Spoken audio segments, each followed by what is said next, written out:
Lo que ese hombre nos hacía a mi hermana y a mí era monstruoso, pero todo cambió el día que vi su fotografía clavada en la pared de la delegación. Mis manos temblaban tanto que apenas podía sostenerme de pie. Esa cara que me observaba desde el papel era la misma que aparecía cada noche en la rendija de mi puerta. Se busca en 3 estados. Leía el cartel y fue en ese instante, bajo el sol abrasador de Linares, que todo cobró sentido. Las mudanzas constantes, el miedo en los ojos de mamá, los susurros que se apagaban cuando yo entraba a la cocina. Habíamos estado viviendo con un depredador y nadie más que yo lo sabía. Buenos días, mis queridos. Qué bendición poder platicar con ustedes el día de hoy. Mi nombre es Carmen Valdés Moreno. Tengo 82 años y nací en este rinconcito bendito de Linares, Nuevo León, una tierra que huele a azahar cuando florecen los naranjos y donde el río Pablillo canta su canción eterna. De aquí no me han sacado ni me sacarán, como decía mi abuelita Remedios, de Linares al cielo, y si Dios quiere, con escala en Monterrey para despedirme. Pasé toda mi vida entre estas calles polvorientas y estos cielos infinitos, y aunque los años han pasado y mi cuerpo ya no es el mismo, mi corazón sigue latiendo con la misma fuerza que cuando tenía 15 años, y decidí que nadie más iba a lastimar a mi hermanita. Hoy soy una enfermera jubilada, pero jubilada solo de papeles, porque 3 veces por semana sigo cargando mi maletín desgastado y caminando por las calles de tierra del barrio para atender a quienes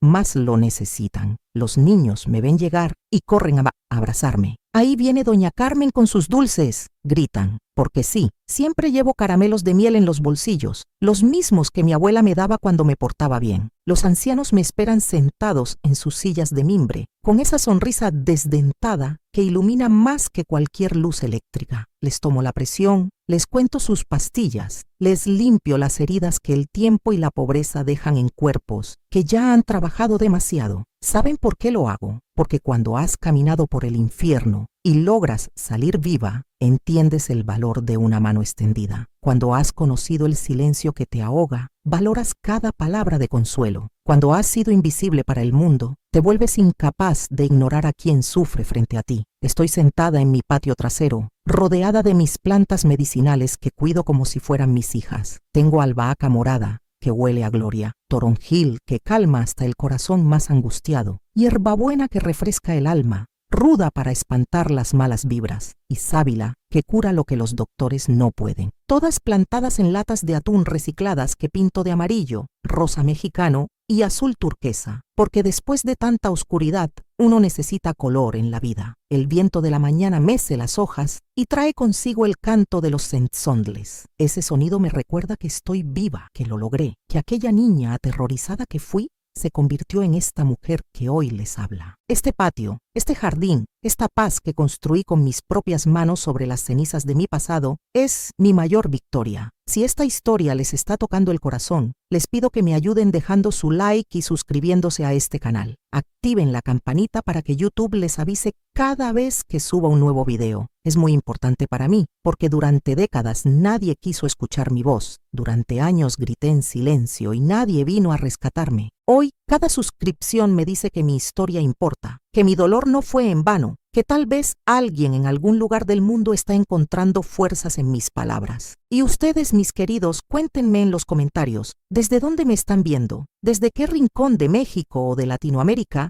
llegó mi voz hasta ustedes? ¿Es de madrugada y no pueden dormir? ¿Están tomando su cafecito de la mañana? ¿O ya es de noche y buscan una historia que les haga compañía? Me encanta imaginarlos ahí, al otro lado de la pantalla, escuchando a esta viejita de 82 años que tiene mucho que contar. Escriban, no sean tímidos, quiero conocerlos, porque verán, yo no siempre fui esta señora de pelo blanco y manos arrugadas que reparte amor como si fuera pan. Hubo un tiempo en que era solo una niña de 13 años, delgada como un fideo, con ojos demasiado grandes para su cara y un miedo tan profundo que me quitaba el hambre. Una niña que vivía en una casa donde el monstruo no estaba debajo de la cama, sino sentado a la mesa, comiendo los frijoles que mamá preparaba con manos temblorosas. Una casa donde las paredes guardaban secretos que nadie se atrevía a pronunciar, donde aprendí que hay silencios que gritan más fuerte que cualquier palabra, donde descubrí que los peores demonios no tienen cuernos ni cola, sino que usan sombrero de paja y se hacen llamar papá. Les voy a contar cómo fue crecer en ese infierno disfrazado de hogar, cómo logré sacar a mi hermanita de las garras de un depredador, y cómo Dios, con su misterioso plan, me dio la fuerza que yo no sabía que tenía para convertirnos en sobrevivientes. Pero antes de seguir, necesito que sepan algo. Esta historia no es fácil de contar y probablemente no será fácil de escuchar, pero es necesaria, porque en algún lugar ahora mismo hay una niña viviendo lo que yo viví. Y si mi historia le da valor para pedir ayuda, entonces cada lágrima que derramé habrá valido la pena. Mi infancia transcurrió a finales de los años 50, cuando Linares era apenas un pueblo grande con más burros que coches. Las calles de tierra se volvían ríos de lodo cuando llovía, y las casas eran construcciones sencillas de adobe y teja. Nuestra casa quedaba en las afueras, casi pegada a los campos de naranjos que perfumaban el aire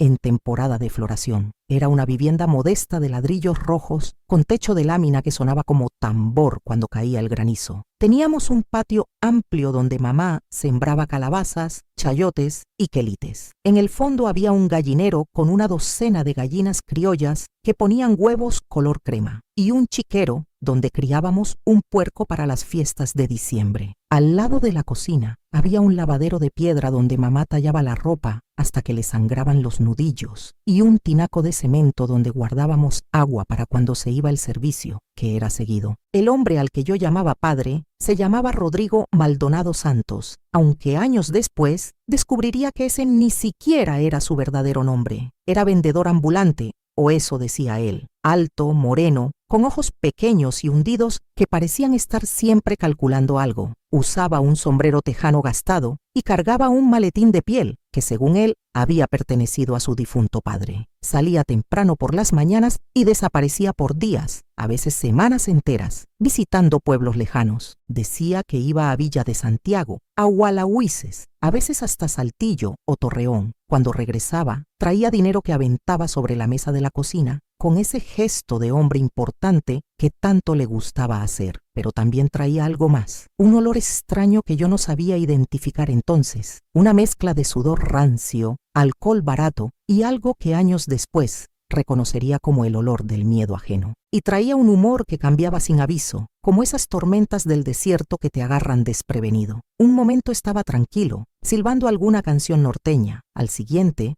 sus ojos se oscurecían y el aire de la casa se volvía pesado, irrespirable. Mamá se llamaba Guadalupe Moreno Sánchez, pero todos le decían Lupita. Era una mujer pequeñita, de huesos frágiles como de pájaro, con el pelo largo y negro siempre recogido en una trenza que le caía por la espalda. Hablaba poco y caminaba como si tuviera miedo de hacer ruido, como si su simple existencia fuera una molestia. Sus manos eran ásperas y agrietadas de tanto trabajar, lavar, cocinar, planchar con esa plancha de hierro que calentaba en las brasas del fogón. Cuando ese hombre estaba en casa, mamá se volvía prácticamente invisible. Solo respondía sí, Rodrigo, y no, Rodrigo, con la mirada clavada en el piso, como si mirar directamente sus ojos fuera un pecado imperdonable. Ahora entiendo que no era su misión, era supervivencia. Había aprendido que mientras más pequeña se hiciera, menos probable era que él descargara su furia sobre ella. Éramos dos hermanas, yo, la mayor, y mi hermanita Soledad, a quien todos llamábamos Chole. Ella tenía 5 años menos que yo, y era la niña más bonita que jamás hayan visto. Cabello castaño que se rizaba en ondas naturales, ojos enormes color miel que brillaban con curiosidad, y una sonrisa que mostraba un huequito en los dientes de enfrente donde se le había caído una paleta demasiado pronto después de una caída del columpio.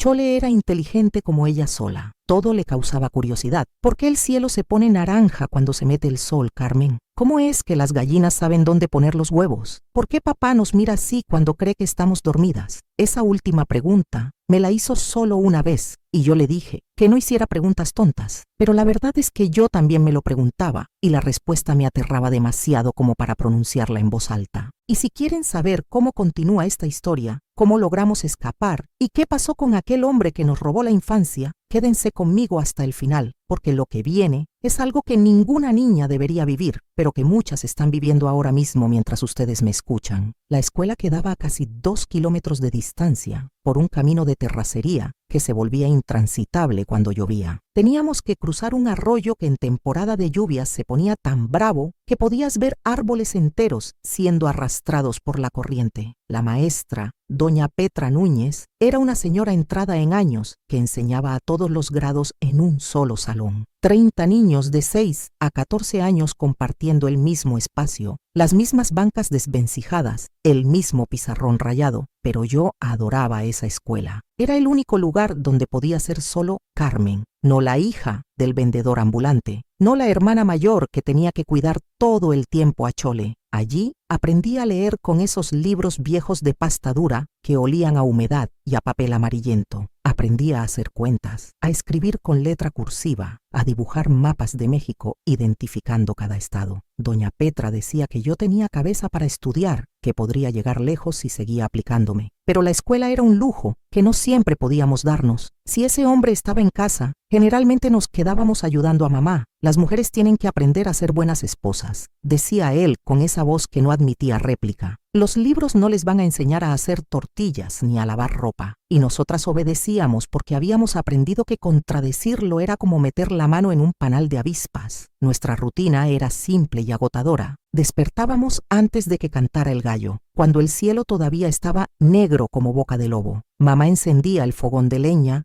para hacer café de olla y tortillas de maíz. El humo llenaba la cocina y nos hacía toser, pero ese olor a leña quemada y café hirviendo es uno de los pocos recuerdos buenos que conservo de esa casa. Después del café con un pedazo de pan dulce cuando había, íbamos a sacar agua del pozo. Ese pozo estaba a unos 50 metros de la casa y el agua salía tan fría que te entumía las manos. Chole y yo turnábamos para jalar la cubeta amarrada a una cuerda gruesa que nos raspaba las palmas. Necesitábamos llenar el tinaco de cemento que teníamos en el patio, y eso significaba como 20 viajes cargando cubetas que nos doblaban la espalda. Después, había que barrer el patio con escobas hechas de ramas secas amarradas con mecate. Había que juntar leña para el fogón. Había que darles de comer a las gallinas, recoger los huevos, revisar que el puerco tuviera agua limpia en su bebedero. Y todo esto antes de las 8 de la mañana, antes de que el sol empezara a calentar de verdad. Los domingos eran diferentes. Los domingos íbamos a misa en la iglesia del pueblo, todos bañados y con la mejor ropa que teníamos. Mamá se ponía su vestido azul marino, el único que guardaba para ocasiones especiales, y nos peinaba a Chole y a mí con trenzas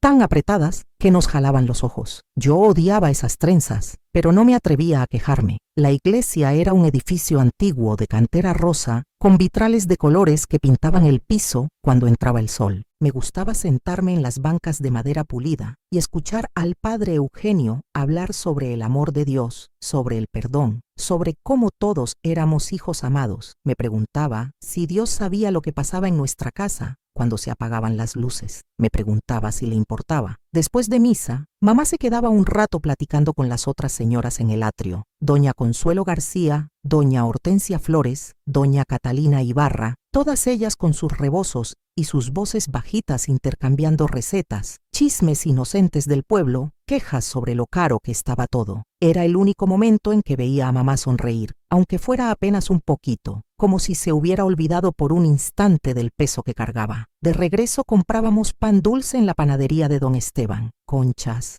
orejas, cocoles espolvoreados con azúcar. El olor a levadura y mantequilla salía por la puerta y nos hacía agua la boca. Ese pan dominical era nuestra pequeña celebración semanal, nuestra manera de pretender que éramos una familia normal. Los mejores días de mi niñez fueron aquellos en que ese hombre se iba de viaje, cuando su camioneta vieja desaparecía por el camino levantando una nube de polvo. Era como si la casa entera suspirara de alivio. Las paredes parecían expandirse. El aire se volvía más ligero. Hasta las gallinas cacareaban más contentas. En esos días, mamá cantaba mientras lavaba la ropa. Canciones rancheras que había aprendido de su madre. Canciones de amor y desamor que tarareaba con voz suave. Nos dejaba jugar libremente en el patio sin estar gritándonos que hiciéramos silencio. Chol y yo jugábamos a las muñecas con esas muñecas hechas de mazorcas de maíz secas, con vestidos de retazos que mamá nos cosía con hilos de colores. También jugábamos a la comidita debajo del mezquite escondite grande que daba sombra en el patio trasero. Teníamos ollitas improvisadas con latas de sardinas vacías. Hacíamos tortillitas de lodo y las poníamos a cocer al sol. Preparábamos caldos imaginarios con flores y hierbas. Y por unas horas, solo unas cuantas horas benditas, éramos niñas normales jugando juegos normales. Tenía 2 amigas del vecindario que venían a visitarme cuando ese hombre no estaba. Beatriz Chávez, hija de don Pascual el Herrero, vivía 3 casas más abajo. Y Estela Ramírez, nieta de doña Mercedes la partera, vivía del otro lado del arroyo. Cuando nos juntábamos las 3, corríamos hasta el arroyo para atrapar renacuajos con redes hechas de calcetines viejos amarrados a palos. Jugábamos a las rondas cantando Naranja dulce, limón partido,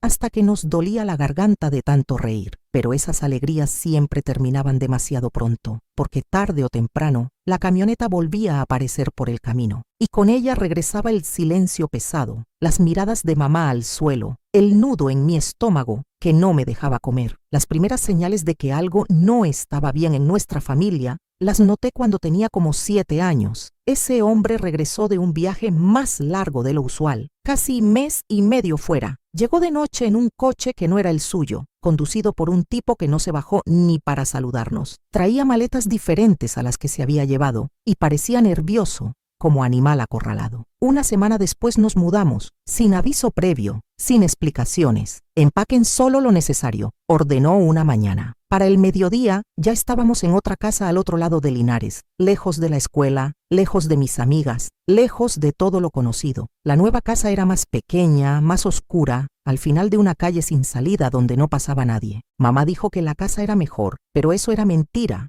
Y yo lo sabía. No tenía nada de mejor. Era un lugar para esconderse, no para vivir. Otra cosa extraña era cómo reaccionaba cuando alguien tocaba a la puerta. Primero espiaba por la rendija de la ventana, con esa expresión que mezclaba miedo y rabia. Después, mandaba a mamá a abrir mientras él se quedaba escondido hasta verificar quién era. Y ay de nosotras si mencionábamos su nombre completo frente a extraños. Una vez, en la tienda de don Genaro donde comprábamos el pilón y el aceite, yo mencioné Rodrigo Maldonado cuando doña Isabel preguntó de quién era yo hija. Cuando llegamos a casa, me llevé una bofetada que me dejó el oído zumbando por 3 días y el labio partido. Nunca, ¿me oyes? Nunca digas mi nombre completo, siseó con ese aliento que olía a tequila rancio. Los viajes se fueron haciendo cada vez más cortos. Empezó a quedarse más tiempo en casa, inquieto como tigre enjaulado. Caminaba de un lado a otro del patio, fumando cigarros que aplastaba con furia cuando apenas los había empezado. Tomaba más también, botellas de tequila barato que escondía debajo de su cama y que vaciaba en las noches mientras nosotras fingíamos dormir. Y fue en esa época cuando las noches se volvieron aterradoras de verdad. Si tu infancia también estuvo marcada por el miedo, si tú también aprendiste a caminar en silencio para no despertar a los demonios, comenta aquí abajo. Yo también sobreviví. Tu valentía al compartir puede ser el empujón que alguien más necesita para entender que no está solo. Recuerdo con claridad escalofriante la primera vez que supe que algo muy malo estaba pasando en nuestra casa. Era una noche de tormenta eléctrica, de esas que hacen temblar las ventanas y ponen nerviosos hasta a los perros. Los truenos retumbaban como tambores del cielo y los relámpagos iluminaban mi cuarto por segundos, dejándolo después más oscuro que antes. Me desperté sobresaltada, no por el ruido de la tormenta, sino por otro sonido, un llanto ahogado que venía del otro lado del cuarto. La cama de Chole estaba vacía, las cobijas revueltas, la almohada en el suelo. Mi corazón empezó a latir tan fuerte que podía sentirlo en la garganta. Salí descalza, el piso de cemento helado bajo mis pies. Había una línea delgada de luz amarillenta que salía por debajo de la puerta del cuarto de ellos. Mamá no estaba en casa. Había ido a ayudar a doña Mercedes con un parto complicado. Una señora primeriza que llevaba 2 días en labor y no lograba que la criatura saliera. Me acerqué a la puerta como sonámbula, sin poder controlar mis piernas aunque mi cabeza gritaba que me regresara. Por la rendija de la puerta, alcancé a ver algo que quedó grabado con fuego en mi memoria. Mi hermanita, mi Chole de apenas 8 años, sentada en la cama grande, y él, ese hombre que yo llamaba papá, susurrándole palabras que no alcanzaba a distinguir, pero que no necesitaba oír para entender su veneno. «Es nuestro secreto, princesita», lo oí decir mientras ella sollozaba tratando de contener el llanto. «Si se lo cuentas a alguien, los hombres malos van a venir por mamá. ¿Quieres que se lleven a tu mamá?» El rostro de Chole estaba mojado de lágrimas. Tenía esa mirada que nunca debería estar en los ojos de una niña. Una mirada vacía, rota, perdida, como si algo dentro de ella se hubiera apagado para siempre. Me quedé paralizada en ese pasillo oscuro, temblando no de frío, sino de un horror que no tenía nombre. Una parte de mí quería gritar, aventar la puerta, sacarla de ahí, pero otra parte, la parte que ya había aprendido a tener miedo, me mantuvo clavada en ese piso helado sin poder moverme. Cuando finalmente logré regresar a mi cama, me metí bajo las cobijas y lloré en silencio, mordiéndome el puño para no hacer ruido. Aquella noche algo se quebró dentro de mí, como cuando dejas caer un plato de porcelana al suelo, y aunque lo pegues después, las grietas siempre van a estar ahí, recordándote que ya no es lo mismo, que nunca volverá a ser lo mismo. A la mañana siguiente, cuando mamá regresó exhausta del parto que había atendido, yo no le dije nada. Chole tampoco. Ella desayunó su avena callada, sin levantar la mirada del plato, moviendo la cuchara en círculos sin llevársela a la boca. Y yo la observaba desde el otro lado de la mesa, sintiendo cómo la culpa me carcomía por dentro por no haber hecho nada, por no haber sido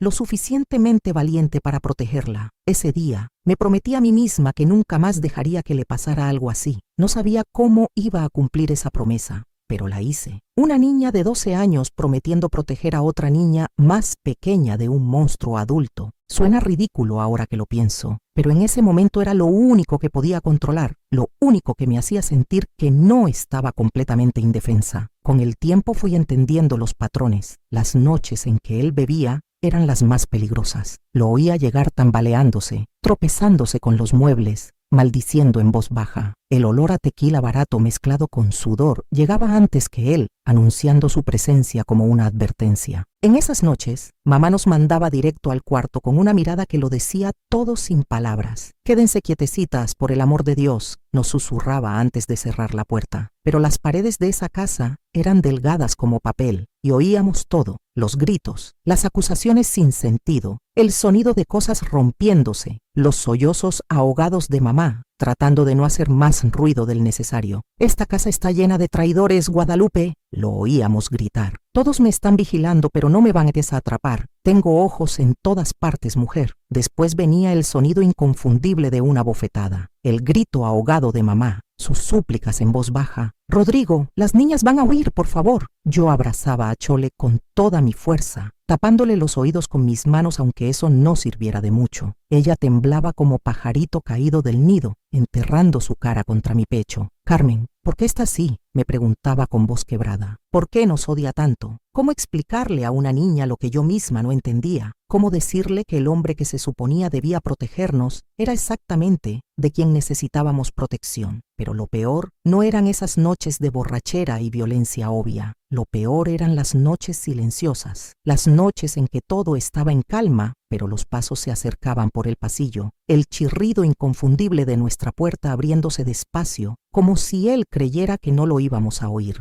Me hacía la dormida, apretando los ojos con tanta fuerza que me dolían. Respiraba profundo y pausado, tratando de imitar el patrón del sueño aunque mi corazón latiera como caballo desbocado. Lo sentía acercarse. Primero iba hacia la cama de Chole. Oía su respiración pesada, ese olor a alcohol y tabaco que ya me daba náuseas solo de percibirlo. «Mi princesita», susurraba, con esa voz pastosa que me revolvía el estómago. No podía ver qué hacía exactamente, pero los sollozos contenidos de mi hermana me lo decían todo. Duraba eternidades ahí, aunque probablemente fueran solo minutos, y yo, cobarde que era, seguía fingiendo dormir, paralizada por un miedo que me convertía en estatua. Hasta que una noche él cambió su rutina. Esa noche vino hacia mi cama. Sentí el colchón hundirse cuando se sentó en la orilla. Su mano áspera tocó mi cara, recorriendo mi mejilla con dedos que olían a tabaco. «Ya estás grandecita, Carmen», murmuró. «Ya casi una mujer. Es hora de que ayudes más en esta casa». ¿no crees? Seguí con los ojos cerrados, rogándole a todos los santos que conocía que esto fuera solo una pesadilla, pero su mano bajó por mi cuello y supe que no era ningún sueño. Tan parecida a tu madre cuando era joven, dijo con esa voz que me heló la sangre. En ese preciso instante, como si Dios mismo hubiera intervenido, oí la voz de mamá desde la cocina. Rodrigo, hay alguien en la puerta preguntando por ti. Él se levantó de un salto, maldiciendo entre dientes. ¿Quién demonios a esta hora?, gruñó mientras salía del cuarto a trompicones. Solo entonces me permití abrir los ojos. Solo entonces pude respirar. Pero el alivio duró poco, porque sabía que esto era apenas el principio, que si él había empezado conmigo también, las cosas solo iban a empeorar. Al día siguiente me levanté con una determinación nueva. Tenía que encontrar una manera de sacarnos de ahí. No sabía cómo, no sabía cuándo, pero tenía que hacerlo antes de que fuera demasiado tarde. Antes de que a Chole no le quedara nada de infancia que robarle. Antes de que yo también quedara tan rota que no pudiera levantarme nunca más. Empecé a observar todo con nuevos ojos. ¿Dónde guardaba el dinero? ¿A qué horas se iba y volvía? ¿Qué tan profundo dormía cuando tomaba? Buscaba cualquier información que pudiera servirme después, aunque todavía no supiera para qué exactamente. Lo que no sabía era que el descubrimiento más importante estaba a punto de llegarme de la manera más inesperada, y que ese descubrimiento cambiaría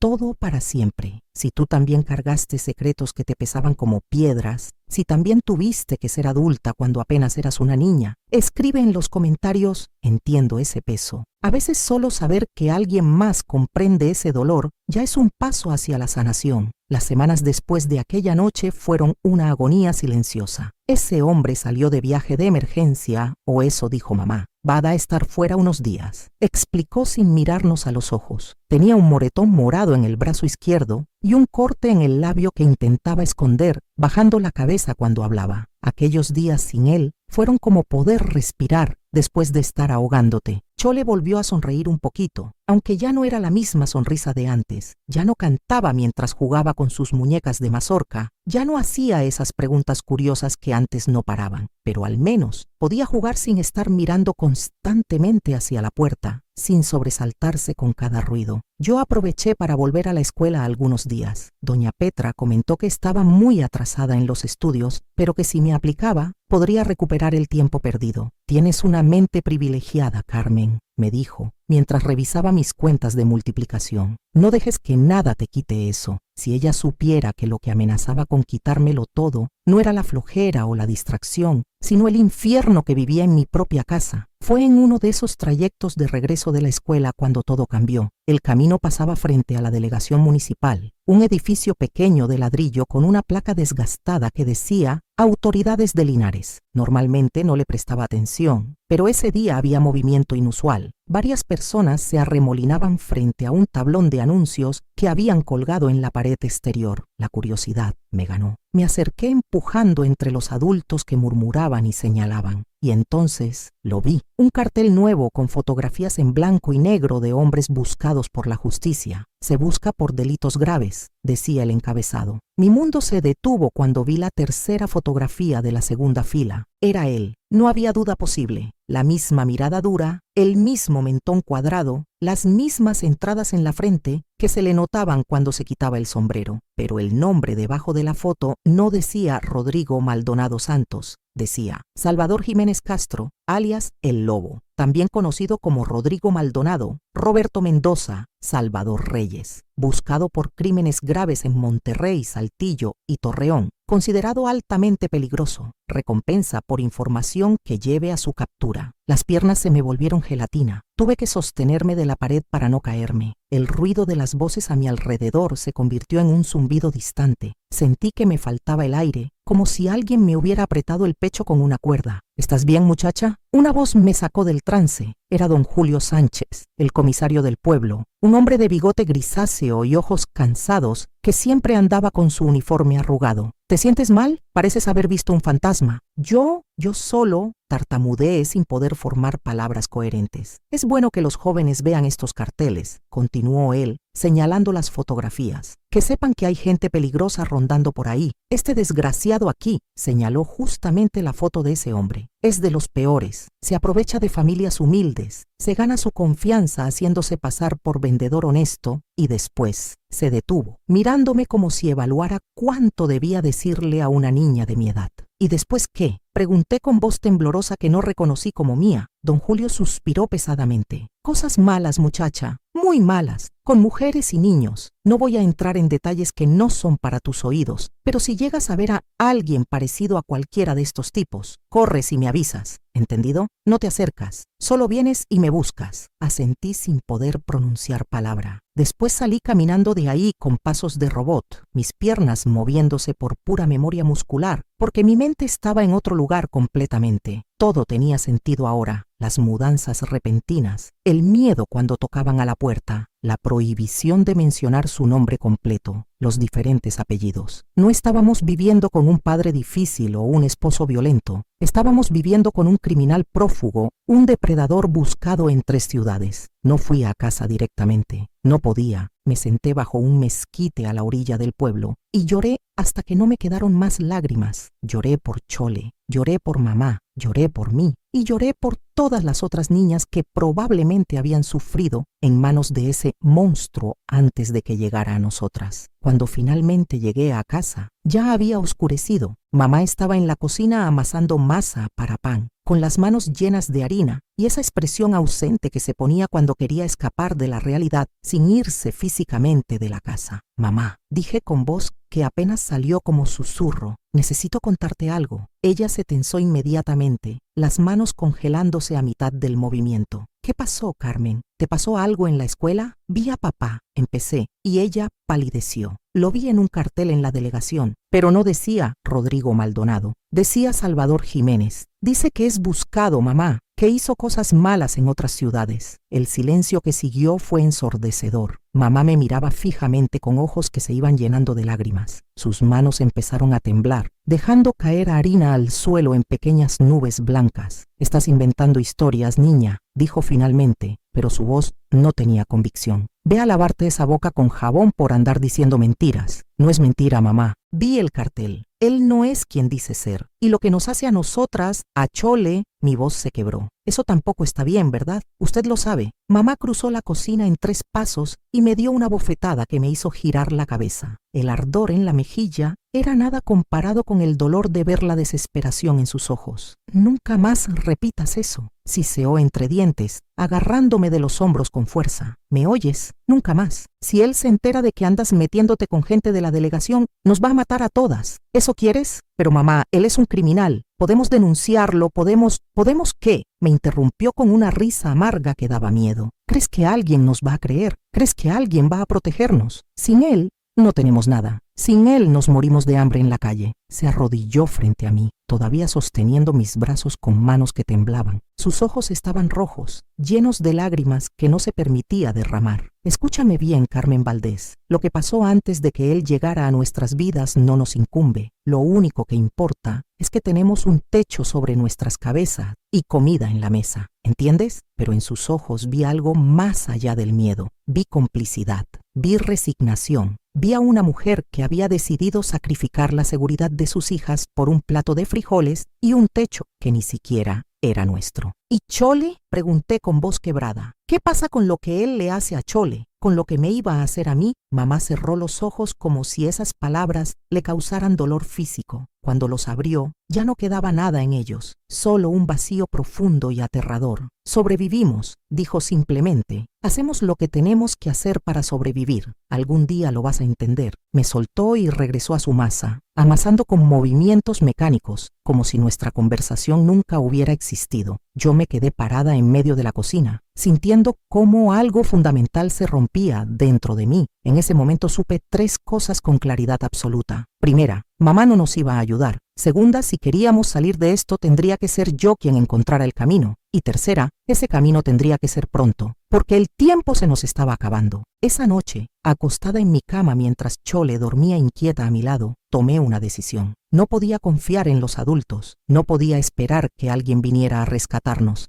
Si queríamos salvarnos, tendría que ser yo quien tomara las riendas, por imposible que pareciera para una niña de 13 años. Empecé a planear en mi cabeza. Necesitábamos dinero, necesitábamos documentos, necesitábamos saber a dónde ir. Y sobre todo, necesitábamos el momento perfecto para huir antes de que ese monstruo cumpliera cualquier plan que tuviera para nosotras. Lo que no sabía era que ese momento llegaría mucho más pronto de lo que pensaba y de la manera más aterradora posible. Si tú también enfrentaste el silencio de quienes debían protegerte, si también te diste cuenta de que estabas sola, aunque estuvieras rodeada de gente, comenta. Aprendí a ser mi propia salvación, porque a veces la fuerza más grande nace justamente cuando te das cuenta de que nadie más va a salvarte. Los días siguientes a aquella conversación con mamá fueron los más extraños de mi vida. Seguíamos con la rutina de siempre como si nada hubiera pasado. Yo ayudaba con las tareas de la casa, cuidaba a Chole, iba a la escuela cuando se podía, pero algo había cambiado fundamentalmente dentro de mí. Ya no era la niña obediente que aceptaba todo sin cuestionar. Ahora era una niña con un secreto peligroso y un plan que todavía estaba tomando forma en mi cabeza. Ese hombre regresó una semana después, más temprano de lo esperado. Llegó en una camioneta diferente, conducida por él mismo esta vez. Traía bolsas de mandado como si hubiera ido solo al mercado del pueblo vecino, pero mamá y yo sabíamos que venía de mucho más lejos. Venía huyendo de algo o de alguien. Familia, anunció dejando las bolsas sobre la mesa de la cocina, con ese gesto dramático que tanto le gustaba hacer. Traje naranjas de Montemorelos, las más dulces que van a probar, y pan dulce de la panadería de Doña Amparo, esa que hace las mejores semitas de toda la región. Actuaba como si fuera el padre del año, como si esas naranjas y ese pan pudieran borrar todo el daño que nos había hecho. Chole ni siquiera lo miró. Se quedó en su rincón del patio, jugando con piedritas que organizaba en filas perfectas, una actividad que había adoptado últimamente. Ya no jugaba con las muñecas de mazorca, ya no inventaba historias, solo organizaba piedras en patrones que solo ella entendía. Pero lo más perturbador vino esa noche, cuando nos reunió en la sala después de la cena. Se había bañado, cambiado de ropa y traía esa expresión seria que usaba cuando quería imponer su autoridad.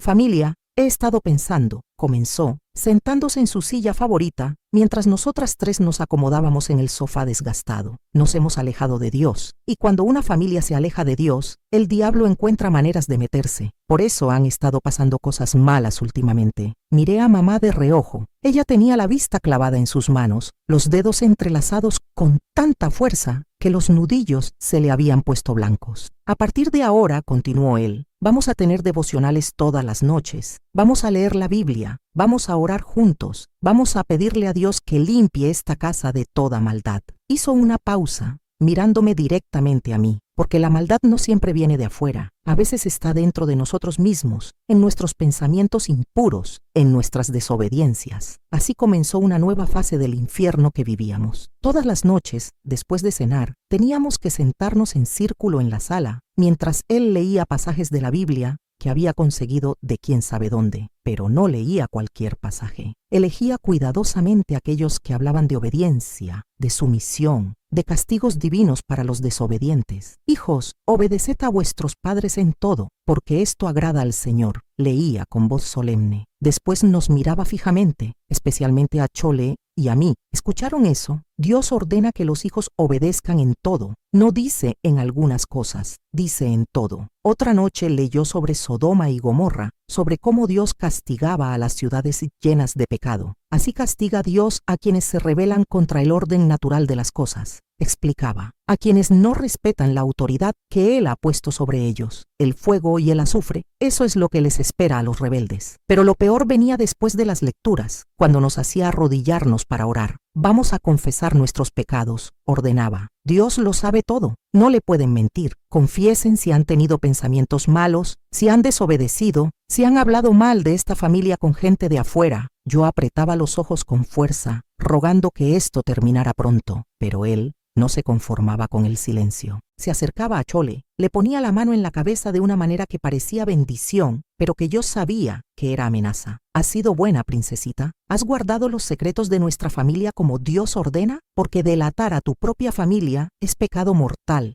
¿Sabías? Chole asentía con lágrimas rodando por sus mejillas, sin atreverse a levantar la mirada del suelo. Un domingo nos llevó a la iglesia más temprano que de costumbre. En lugar de ir a la misa normal, fuimos a una reunión especial que había organizado el padre Eugenio para familias que querían renovar sus votos ante Dios. No sé cómo se enteró de esa reunión, pero allí estábamos, sentados en la primera fila, mientras el padre hablaba sobre la importancia de la unidad familiar. La familia es sagrada, decía el padre Eugenio con su voz, que resonaba en las paredes de cantera de la iglesia. Es la institución que Dios creó primero, antes que cualquier otra. Y el demonio siempre va a tratar de destruirla. Por eso es tan importante que los miembros de la familia se protejan unos a otros, que guarden sus secretos, que no permitan que influencias externas los separen. Ese hombre a mi lado asentía con vigor, como si esas palabras hubieran sido escritas específicamente para él. Después de la reunión, se acercó al padre Eugenio y hablaron en voz baja mientras nosotras esperábamos afuera. No pude escuchar la conversación completa, pero alcancé a oír fragmentos. Mis hijas, tiempos difíciles, malas influencias, necesitan guía espiritual más fuerte. El padre Eugenio lo miraba con compasión, con esa mirada que los hombres buenos usan cuando creen estar frente a otro hombre bueno que está pasando por dificultades. Si tan solo supiera quién era realmente el hombre que tenía enfrente. De regreso a casa, él iba silbando, claramente satisfecho con su actuación. ¿Vieron cómo hasta el padre Eugenio está de acuerdo? La familia es sagrada. Los secretos de la familia se quedan en la familia. Así es como Dios lo manda. Esa noche, durante el devocional, leyó el pasaje donde Abraham está dispuesto a sacrificar a su hijo Isaac porque Dios se lo ordena. Esta es la obediencia verdadera, explicaba con ojos que brillaban con algo que me daba escalofríos. Abraham no cuestionó, no se rebeló. Estaba dispuesto a hacer lo que fuera necesario porque confiaba en que Dios tenía un plan más grande. Miró directamente a mamá cuando dijo eso, y ella agachó la cabeza aún más si eso era posible. Pero no todo era manipulación religiosa. También estaba la psicológica, más sutil pero igual de dañina. Empezó a sembrar dudas en nuestras cabezas sobre el mundo exterior. Allá afuera la gente es mala, nos decía durante las cenas. Solo pretenden ser tus amigos para después traicionarte. La única gente en la que puedes confiar es tu familia. Todos los demás quieren algo de ti. Cuando yo mencionaba que quería volver a la escuela más seguido, él negaba con la cabeza con falsa tristeza. La escuela solo te va a llenar la cabeza de ideas tontas, Carmen. Te van a enseñar a irrespetarme, a rebelarte contra la autoridad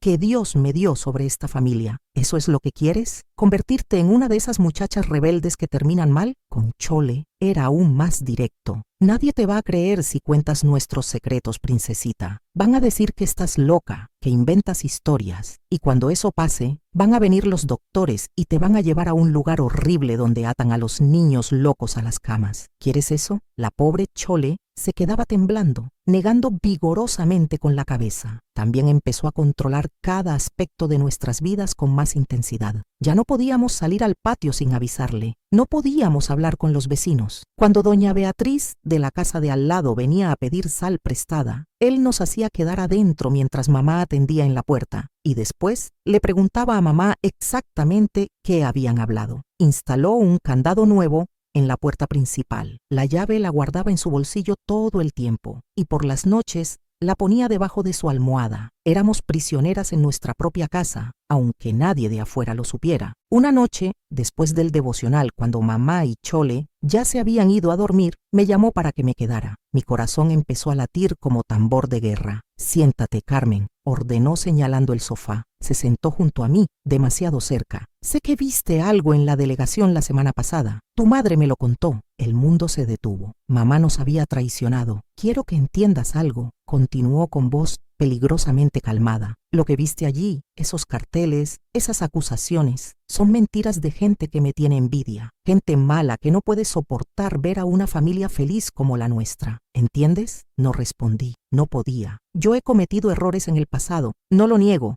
siguió, «y por primera vez parecía estar confesando algo real, pero todo lo que hice lo hice por ustedes, para darles una vida mejor, y ahora esa gente me persigue por eso nos mudamos tanto, por eso necesito que ustedes sean discretas, que no llamen la atención, que no hablen con nadie de nuestra vida familiar. Su mano se posó en mi rodilla. La sentí como una serpiente enrollándose. Si alguien viene preguntando por mí, si alguien de la delegación o cualquier autoridad se acerca a ti, no sabes nada. ¿Entendido? Porque si me llevan preso por culpa de chismes y mentiras, ¿quién va a cuidar de ustedes? Se van a morir de hambre en la calle, las tres, o peor, van a tener que separarse. A tu madre la van a mandar a un lado, a ti a otro, y a Chole hizo una pausa dramática. A Chole la van a mandar con una familia que no la va a querer, que la va a tratar como criada. ¿Eso quieres para tu hermanita? Lágrimas de impotencia rodaban por mis mejillas. Él las limpió con su pulgar, en un gesto que podría haber parecido tierno para cualquiera que nos viera desde afuera, pero que a mí me revolvía el estómago. Eres una niña inteligente, Carmen. Demasiado inteligente para tu propio bien a veces, pero necesito que uses esa inteligencia para proteger a esta familia, no para destruirla. ¿Podemos contar contigo? Asentí porque no tenía otra opción, pero en mi mente, las piezas de mi plan de escape se estaban acomodando cada vez más rápido. Esa noche en mi cama susurré una oración, pero no era la oración que él nos había enseñado. Era mi propia oración dirigida al Dios que yo quería creer que existía, no al Dios vengativo y cruel que ese hombre describía. Dios, si estás ahí, si de verdad nos ves, ayúdame a encontrar el camino, dame la fuerza que necesito y sobre todo, protege a Chole hasta que pueda sacarla de aquí. Amén. No sabía si Dios me estaba escuchando, pero tenía que intentarlo, porque la alternativa era rendirme, y eso no era una opción. Si tú también viviste bajo el control de alguien que usaba la religión como arma, que te convenció de que el amor verdadero implicaba silencio y obediencia ciega, deja tu testimonio en los comentarios. Tu verdad puede ayudar a alguien a ver que eso no es fe, es manipulación. Las semanas se convirtieron en meses viviendo en esa cárcel invisible. Cada día era igual al anterior: despertar con miedo, sobrevivir las horas con la guardia alta, acostarse rezando que la noche pasara sin incidentes. Pero las noches nunca pasaban sin incidentes. Siempre había algo: los pasos en el pasillo, los sollozos ahogados de Chole, el chirrido de nuestra puerta abriéndose en la madrugada. Yo había desarrollado un sistema. Dormía con la ropa puesta debajo del camisón, lista para salir corriendo si era necesario. Guardaba un atado pequeño debajo del colchón con algunas mudas de ropa mías y de Chole, nuestras actas de nacimiento, que había robado del baúl de mamá, y cualquier moneda que lograba esconder cuando me mandaban a la tienda. No era mucho, pero era un comienzo. También empecé a memorizar rutas. Cuando nos dejaban salir al patio, yo observaba más allá de las paredes. Estudiaba el camino que llevaba al pueblo, las casas vecinas, los árboles que podían servir de referencia. Si teníamos que huir en la oscuridad, necesitaba saber hacia dónde correr. Pero lo más difícil no era la preparación física, sino mantener la esperanza cuando todo a mi alrededor gritaba que no había salida. Chole estaba cambiando de maneras que me partían el alma. Ya no era la niña curiosa y risueña que había sido. Se había vuelto silenciosa como una sombra, moviéndose por la casa como si quisiera ocupar el menor espacio posible. Había adelgazado tanto que podía ver sus costillas a través del camisón. Comía apenas, empujando los frijoles en su plato sin llevarse casi nada a la boca. Una tarde la encontré en el patio trasero, sentada debajo del mezquite con las rodillas pegadas al pecho, meciéndose hacia adelante y hacia atrás, como los niños hacen cuando están profundamente traumatizados. Chole, la llamé suavemente sentándome junto a ella. ¿Qué pasa, hermanita? Ella no me miró. Siguió mirando un punto fijo en la distancia, como si viera algo que yo no podía ver. Carmen, ¿tú crees que cuando nos morimos todo el dolor se acaba? El corazón se me apretó tanto que pensé que iba a explotar. No digas eso, Chole, no pienses así. Es que estoy tan cansada, susurró con voz quebrada, tan cansada de tener miedo. Cada noche ruego quedarme dormida y no despertar nunca más. ¿Eso me hace mala persona? ¿Me va a castigar Dios por querer morirme? Las lágrimas rodaban por mis mejillas sin control. Abracé a mi hermanita con toda la fuerza que tenía. Escúchame bien, Soledad Valdés. No te vas a morir, te lo prometo. Vamos a salir de aquí, tú y yo. Vamos a tener una vida diferente, una vida donde nadie nos va a lastimar nunca más. ¿Cómo?, preguntó con una voz tan pequeña que apenas la oí. Él nunca nos va a dejar ir. Y mamá no nos va a ayudar. Lo sé, admití, pero voy a encontrar la manera. Solo necesito que resistas un poco más. ¿Puedes hacer eso por mí? ¿Puedes seguir peleando? Ella asintió contra mi pecho. y yo sentí su corazoncito latir como el de un pajarito herido. En ese momento hice una promesa más profunda que todas las anteriores. No solo la iba a sacar de allí, le iba a devolver su vida, su infancia robada, su derecho a sonreír sin miedo. Los devocionales nocturnos continuaban, cada vez más intensos. Ese hombre había conseguido un librito de oraciones y pasajes bíblicos seleccionados que leía con fervor dramático. Su favorito era el del hijo pródigo que regresa a casa después de rebelarse, pero él lo interpretaba a su manera. Ven cómo el hijo rebelde terminó comiendo con los cerdos. Así terminan los que se alejan de la familia, los que rompen el círculo sagrado que Dios creó. Una noche trajo velas benditas que decía haber comprado en la iglesia. Estas velas tienen el poder de proteger nuestra casa de los enemigos externos y internos, anunció encendiéndolas y colocándolas en círculo en el centro de la sala. Vamos a hacer un pacto familiar ante Dios. Nos hizo arrodillarnos alrededor de las velas y poner nuestras manos juntas en el centro, formando un círculo. Mamá temblaba visiblemente. Chole tenía los ojos cerrados con fuerza. Yo mantenía la mirada fija en las llamas danzantes, pensando en qué clase de Dios permitiría que un monstruo usara su nombre para esto. Juramos ante Dios Todopoderoso,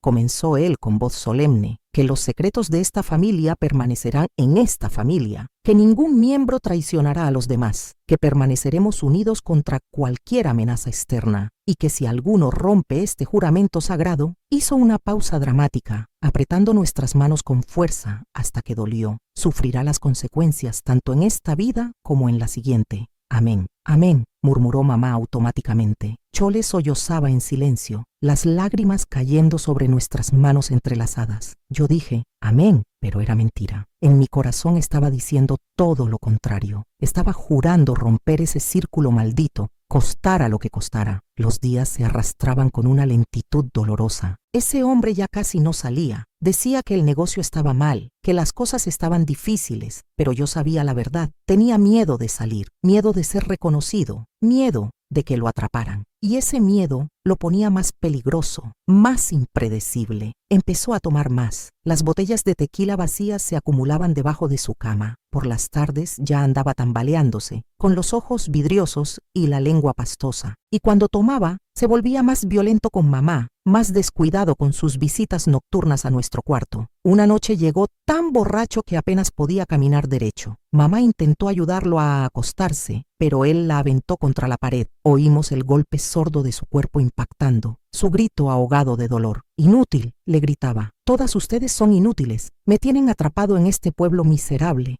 sin poder moverme, sin poder trabajar, todo por culpa de ustedes. Después vino a nuestro cuarto. Esta vez no se molestó en ser silencioso. Encendió la luz de un manotazo, haciéndonos parpadear contra el resplandor súbito. Tú, señaló a Chole. Ven aquí. No, dije antes de poder detenerme. Me levanté de la cama, colocándome entre él y mi hermana. Déjala en paz. Sus ojos se entrecerraron peligrosamente. ¿Qué dijiste? Mi corazón latía tan fuerte que pensé que se me iba a salir del pecho, pero me mantuve firme. Dije que la dejes en paz. Tiene apenas 9 años. ¿No tiene vergüenza? La bofetada me lanzó contra la pared. Vi estrellas. Sentí el sabor metálico de la sangre en mi boca donde me mordí el labio, pero me levanté de nuevo, colocándome otra vez entre él y Chole. Vas a moverte o te muevo yo, amenazó. Hágalo, dije con voz que no reconocía como mía, pero no voy a dejar que la toque. Nos quedamos mirando así por lo que pareció una eternidad.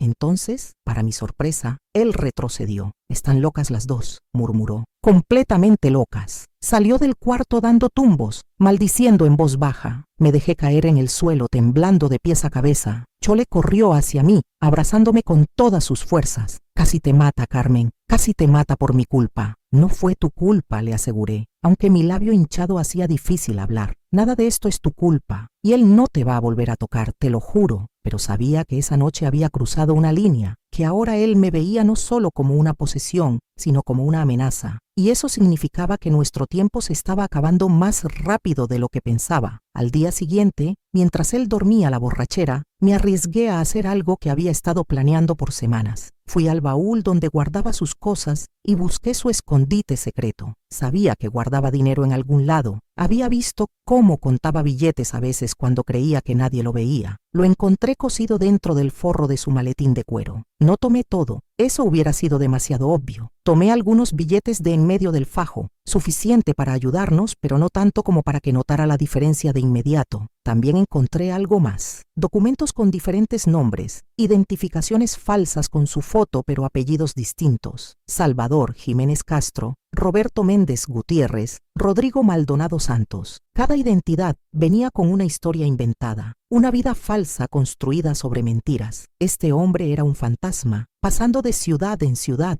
dejando víctimas a su paso. Pero lo más perturbador fue lo último que encontré en el fondo del baúl. Una libreta pequeña con nombres escritos a mano, nombres de niñas, junto con edades y lugares. Había más de 20 nombres, 20 niñas que probablemente habían sufrido lo mismo que nosotras, o peor. Al lado de algunos nombres había marcas, cruces pequeñas. No quería pensar qué significaban esas cruces. Guardé todo exactamente como lo había encontrado y salí del cuarto con piernas temblorosas. Ahora sabía sin ninguna duda que no estábamos lidiando con un padre violento común. Estábamos viviendo con un depredador serial, un monstruo que había perfeccionado su sistema de caza a través de los años. Y eso significaba que si no actuábamos pronto, nuestros nombres iban a terminar en esa libreta con una cruz al lado. Esa tarde, mientras mamá iba al mercado y él dormía, me senté con Chole en el patio y le conté mi plan. No todos los detalles. No quería asustarla más de lo necesario, pero sí lo esencial. Vamos a irnos de aquí, le dije sosteniendo sus manos pequeñas entre las mías. Pronto. Y vamos a un lugar donde estaremos seguras. ¿A dónde? Preguntó con ojos enormes. Hay una abuela, le conté. La mamá de mamá. Vive en Monterrey. Mamá siempre dijo que estaba muerta, pero creo que es mentira. Encontré una foto vieja con un nombre y una dirección en el reverso. ¿Y si no nos quiere? Nos va a querer, dije con más confianza de la que sentía. Y aunque no nos quiera, cualquier lugar es mejor que aquí. ¿Confías en mí? Ella asintió, apretando mis manos. Siempre he confiado en ti, Carmen. Eres la única persona en este mundo que me ha protegido de verdad. Esas palabras me dieron la fuerza que necesitaba. No podía fallarle, no iba a fallarle. Lo que no sabíamos era que el momento de partir llegaría mucho más pronto de lo planeado, forzado por una situación que no podríamos haber anticipado ni en nuestras peores pesadillas. Si cargaste secretos que pesaban como montañas, si planeaste tu escape durante meses o años antes de poder ejecutarlo, si tuviste que ser estratégica para sobrevivir, comenta. También fui guerrera en silencio, porque la fuerza no siempre se ve. A veces está en cada día que decidiste seguir respirando a pesar del infierno. Pasaron 3 semanas más en ese infierno. 3 semanas donde cada noche era una lotería de terror. Algunas noches él venía a nuestro cuarto, otras se quedaba bebiendo en la sala hasta desmayarse. Nunca sabíamos qué esperar, y esa incertidumbre era casi tan mala como los abusos mismos, pero algo estaba cambiando en él. Estaba más nervioso, más paranoico. Empezó a hablar solo, murmurando cosas sobre gente que lo seguía, sobre enemigos que lo vigilaban. A veces se quedaba horas espiando por la ventana, escondido detrás de las cortinas, observando la calle vacía, como si esperara que llegara un ejército. Están ahí afuera, nos decía, esperando el momento perfecto, pero no me van a atrapar. Soy más listo que todos ellos juntos. Mamá ya ni siquiera intentaba calmarlo. Solo asentía y seguía con sus tareas, como un robot programado para sobrevivir sin sentir. El cambio definitivo llegó un martes por la tarde. Yo estaba ayudando a mamá a tender la ropa en el patio cuando lo vimos regresar en la camioneta, conduciendo como loco, levantando nubes de polvo. Frenó tan brusco que las gallinas salieron cacareando despavoridas en todas direcciones. Bajó de un salto con una expresión que nunca le había visto. No era enojo, era pánico puro. Empaquen lo necesario, ordenó entrando a la casa como torbellino. Nos vamos en 1 hora. Solo lo indispensable, ¿o entendieron? ¿A dónde vamos?, se atrevió a preguntar mamá. No importa a dónde, lo que importa es que nos vamos lejos de este pueblo maldito. Ya, empezó a tirar cosas en maletas sin ningún orden. Ropa, documentos, dinero. Nosotras lo mirábamos sin movernos, paralizadas por el terror de lo que esto podía significar. ¿Qué están esperando?, gritó. Les dije que empacaran. ¿O quieren que la policía nos encuentre aquí como ratas en una trampa? Esa palabra, policía, fue como un rayo de esperanza atravesándome el pecho. Si la policía estaba cerca, si estaban buscándolo activamente aquí en Linares, entonces tal vez esta era nuestra oportunidad. Mamá y Chole fueron corriendo a empacar, pero yo me quedé parada un momento más, viendo cómo ese hombre vaciaba el contenido de su baúl en una maleta grande. Entre el caos de ropa y papeles, vi caer esa libreta, la libreta con los nombres de todas las niñas. Una idea loca empezó a formarse en mi cabeza. Si nos llevaba lejos de aquí, lejos de cualquier ayuda posible, quizás nunca tendríamos otra oportunidad de escapar. Él estaría más vigilante que nunca. Estaríamos en un lugar desconocido sin recursos ni contactos, pero si actuábamos ahora, en medio de este caos. Carmen, ¿qué haces ahí parada como poste?, me gritó. Ayuda a tu hermana a empacar sus cosas. Sí, señor, respondí corriendo hacia nuestro cuarto. Encontré a Chole metiendo su ropa en una bolsa con manos temblorosas. Carmen, tengo miedo, susurró. ¿A dónde nos va a llevar? Cerré la puerta del cuarto y me arrodillé frente a ella, sosteniendo su cara entre mis manos. Escúchame bien, Chole. Escúchame con mucha atención porque solo voy a decir esto una vez. Ella asintió con ojos enormes llenos de lágrimas. No vamos a ir con él. Vamos a huir. Hoy, ahora. ¿Qué? ¿Pero cómo? Ya tengo el dinero guardado. Tengo nuestros papeles. Sé cómo llegar al pueblo y de ahí podemos tomar un camión hacia Monterrey. Pero necesito que seas muy valiente. ¿Puedes hacer eso? ¿Y mamá?, preguntó con voz quebrada. Esa pregunta me dolió más de lo que esperaba. Mamá no va a venir con nosotras, Chole. Ella ya tomó su decisión. Ahora nosotras tenemos que tomar la nuestra. Las lágrimas rodaban por sus mejillas, pero asintió con determinación que no esperaba de una niña de 9 años. ¿Cuándo? En cuanto se descuide, va a tener que salir a poner gasolina a la camioneta o a cerrar las ventanas. En ese momento, salimos por la puerta trasera del patio y corremos sin mirar atrás. ¿Entendiste? Sin mirar atrás aunque nos llame, aunque mamá nos llame. Entendí, dijo con voz firme a pesar del miedo. Seguimos empacando como si nada, pero mi corazón latía como tambor de guerra. Metí en mi mochila la ropa que ya tenía escondida, el dinero que había robado durante semanas, las actas de nacimiento, la fotografía de mamá con su madre. También metí un cuchillo pequeño de la cocina que había escondido días atrás. No sabía si tendría el valor de usarlo, pero me hacía sentir menos vulnerable. El caos en la casa era total. Él seguía gritando órdenes contradictorias. No,